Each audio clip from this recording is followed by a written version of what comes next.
আজকে বন্ধুরা আমার পছন্দের একটা সবজি রান্না হবে বাড়িতে, তো সেটারই প্রিপারেশন চলছে। এখন চিংড়ি মাছ কেটে নিচ্ছি, একদম চিংড়ি মাছ হলে তো পুরো জমে যাবে। এঁচোড় আমার খুবই ভালো লাগে ওই জিনিসটা।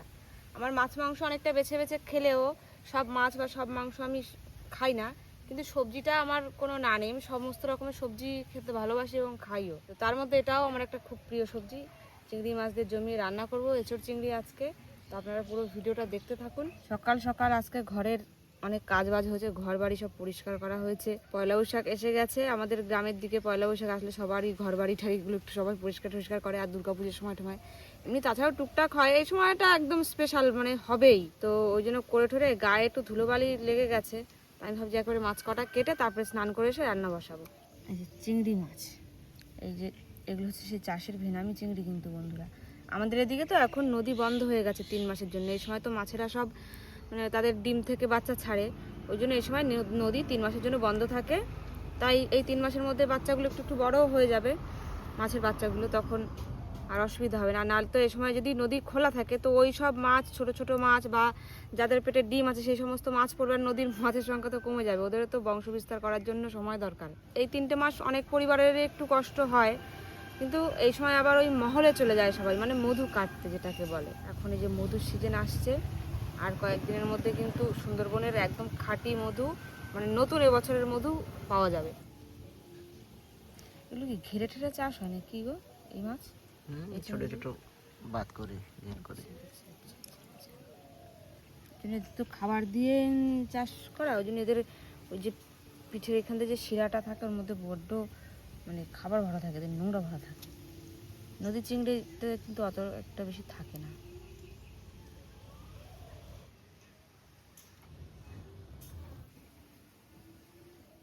আজকে আর সকালবেলা ভাত রান্না হয়নি বন্ধুরা, রাত্রের ভাত ছিল সেগুলোই খেয়েছি। এছাড়া তরকারির সঙ্গে একদম গরম গরম ভাত খাওয়া হবে আজকে।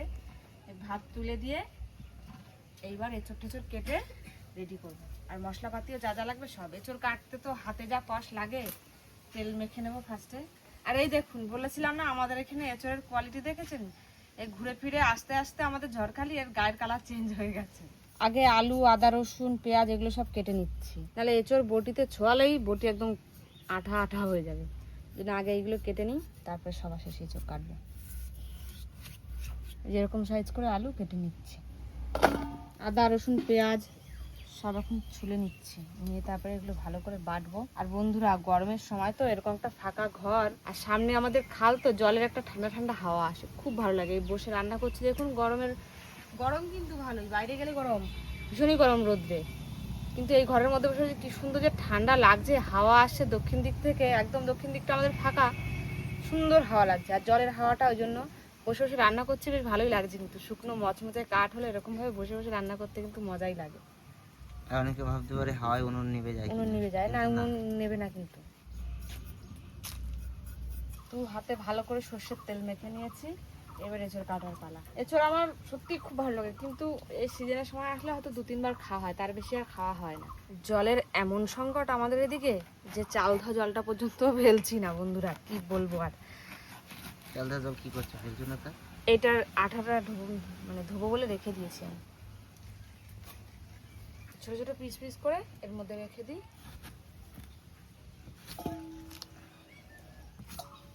ব্যাস, এমন আঠা লাগলে পরে ছাড়ে না।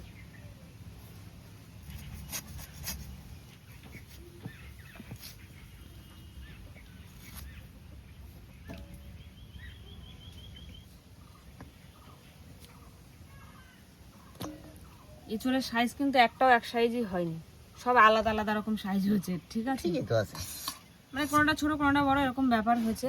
আর ইঁচড় টিচড় কেটে আমার হাতের অবস্থা আর ঘরের অবস্থা এই। এখন এগুলোকে পরিষ্কার করতে হবে আমার ভালো করে। যে কি বিচ্ছিরি আঠা বন্ধুরা, তার কি বলবো। এক পরিষ্কার করতে আমার এখন আর এক দুপুর লাগবে। সরিয়ে ফেলি এগুলো সব। এঁচড়ের আর এক নাম কি বলো তো? কাঁঠাল। কাঁঠাল তো পাকার পরে গাছ পাঠা বলে না রে। আমি তো মাটন খাই না, আমি জানি না তার কেমন টেস্ট, তবে হয়তো এর মতন লাগে খেতে। ওটা আমিষের মধ্যে পড়ে, এটা নিরামিষের মধ্যে, তবে বলে সবাই। তো মাংস যেরকম একদম সুন্দর বেটে বুটে কষিয়ে সুন্দর রান্না করা হয়। আজকে এঁচোড়টা আমি সুন্দরভাবে রান্না করব, দেখা যাক কতদূর কি হয়। এখানে এই যে আদা রসুন সুন্দর মিহি করে বেটে নিয়েছি। হাওয়া মাঝে মাঝে দমকা হাওয়া ছাড়ছে একদম। যে জিনিস আমরা সবসময় খাই সচরাচর বাড়িতে, সেই রান্নাগুলোর পরপর কি করতে হবে না মনে থাকে, কিন্তু এঁচোড়টা তো সবসময় খাওয়া হয় না, তো সেদ্ধ করতে হবে আমি ভুলেই গেছিলাম। তা ভাবলাম বেকার বেকার উনুন ফাঁকা দেবো কেন, উনুনে চাপিয়ে দিয়ে তারপরে মশলা বাটবো। জল দিয়ে দিই কড়াইতে, হলুদ দিয়ে দিচ্ছি জলে। হলুদ দিলাম তো আবার একজন বলে একটু নুন দেবে না, তো একটু নুনও দিয়ে দিলাম।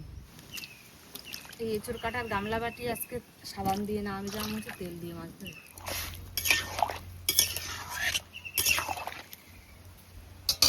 আদা রসুন তো বাটা হয়ে গেছে, এবার লঙ্কা আর জিরেটা বেটে নেবো। আর পেঁয়াজ টমেটোটা বাটবো না, গ্রেট করে দেবো। লঙ্কা কিন্তু এই যে পাকা লঙ্কা নিয়ে নিয়েছি, তার সঙ্গে কটা জিরে দিয়ে দিলাম। আমরা তো সবাই ঝাল মোটামুটি খাই, বা একটু বেশি হলেও অসুবিধা হয় না, আমাদের মানে সয়ে যায়, সহ্য করে নিতে পারি। কিন্তু আমার মেয়ের জন্য একটু সমস্যা হয়, ও তো সেরকম একটা খুব বেশি ঝাল খেতে পারে না। তবু এই বয়সে এসে ও কিন্তু যথেষ্ট পরিমাণে ঝাল খেতে পারে। আর এই সমস্ত তরকারিতে একটু মশলাপাতি দিয়ে একটু ঝাল ঝাল করে না রান্না করলে না সেই স্বাদ ঠিক আসে না। এখন দেখা যাক কতদূর কি করতে পারি। পেঁয়াজটা গ্রেট করে নিলে আর বাটার দরকার পড়ে না, এ প্রায় বাটার মতোই হয়ে যায়। সেদ্ধ হয়নি তো? সেদ্ধ হওয়ার দরকার নেই, যে একটু ভাপিয়ে নিয়েছি এটাতেই ঠিক আছে। এঁচড়গুলো এবার নামিয়ে নিই। এই মশলা বাটতে বাটতে যতটুকু যা ভাপানো হয়েছে ওতেই হয়ে যাবে। এঁচড় সেদ্ধ করার পরে কড়াইয়ের অবস্থা এমন হয়েছে, হলুদ হয়ে গেছে কড়াই। সর্ষের তেল দিয়ে দিচ্ছি, কড়াই গরম হয়ে গেছে।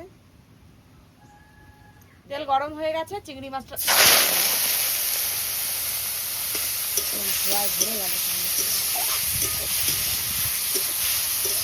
হলুদ আর লবণ দিয়ে দেবো। চাষের চিংড়ি থেকে না প্রচণ্ড পরিমাণে জল বার হয় কড়াইতে দেওয়ার সঙ্গে সঙ্গে, যেগুলো কিন্তু আমাদের নদীর চিংড়িতে অত বেশি একটা বার হয় না।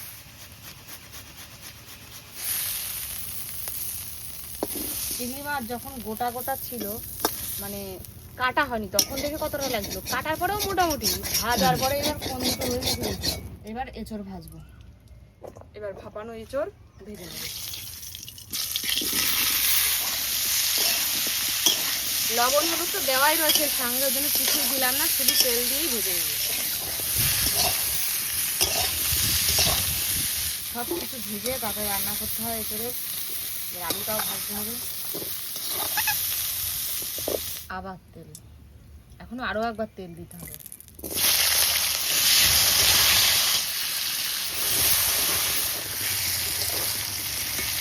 আলুও ভাজা হয়ে গেছে সুন্দর করে। এঁচড়ের পাশে আলুটাও নামিয়ে নিই। এঁচড়ে তেল টেনে নিল, কতটা তেল দিলাম, কিন্তু আলুতে কিন্তু তেল তেল থেকে গেছে। এবার লাস্ট বারের মতন তেল দিয়ে আজকের মতন তেল দেওয়া বন্ধ করব। গরম তেলের মধ্যে গোটা জিরে আর দিয়ে দিলাম তেজপাতা, দিয়ে দেবো অল্প একটু লবণ যাতে ছিটকে কম ওঠে, আর তার সঙ্গে একটু হলুদও দেবো। তাহলে কী হবে, মশলা দেওয়ার সঙ্গে সঙ্গে না একদম চিপড়ি চিপড়ি করা একটু বন্ধ হবে।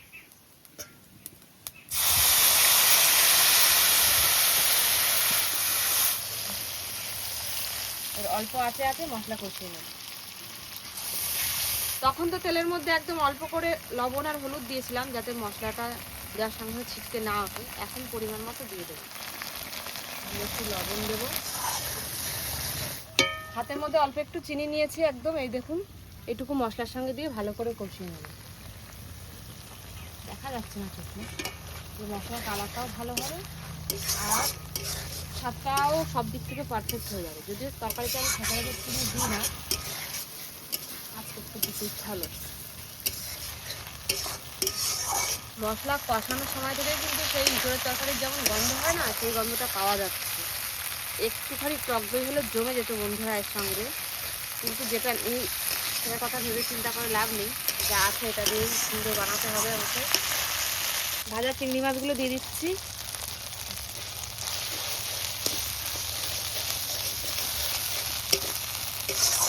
এবার দেবো ভেজে রাখা আলু আর এঁচড়।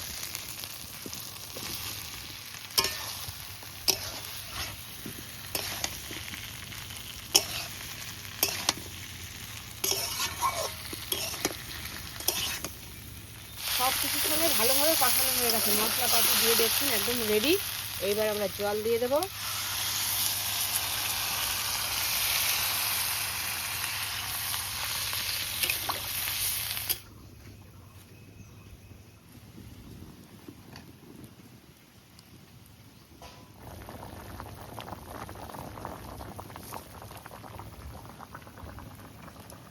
এবার যত জোরে তাড়াতাড়ি জল জ্বলবে তত তাড়াতাড়ি ঝোল টানবে আর তত তাড়াতাড়ি ফেটে যাবে।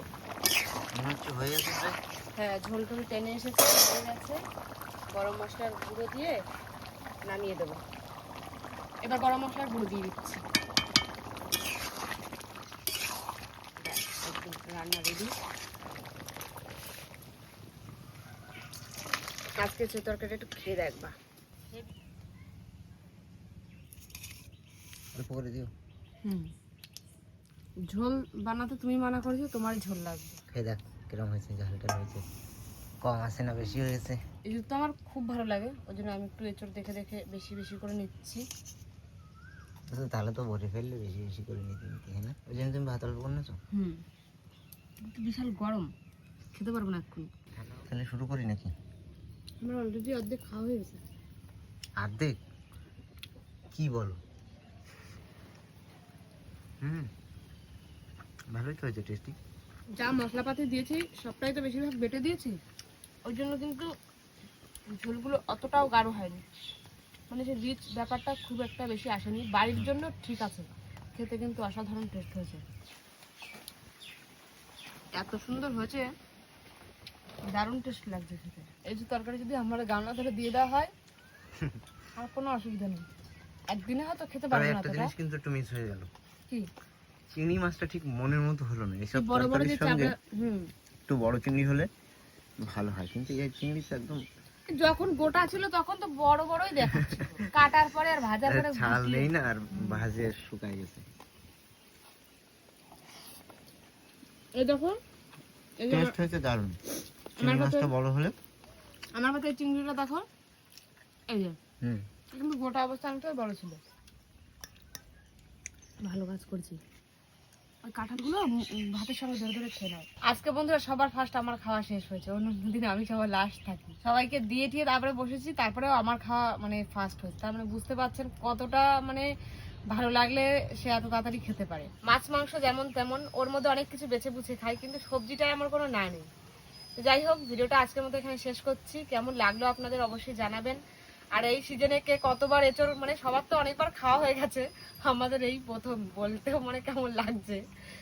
একদিন আসতো না বাজারে সেরকম একটা, তো কি বলবো, দেখে চেহারা দেখে পছন্দ হতো না। তো যাই হোক, এইটার পছন্দ হয়েছে মানে বুঝতে পারছেন তবে আরগুলোর কি চেহারা থাকতো। তো ভিডিও আর বেশি বড় করছি না, দেখা হচ্ছে আবার নেক্সট ভিডিওতে।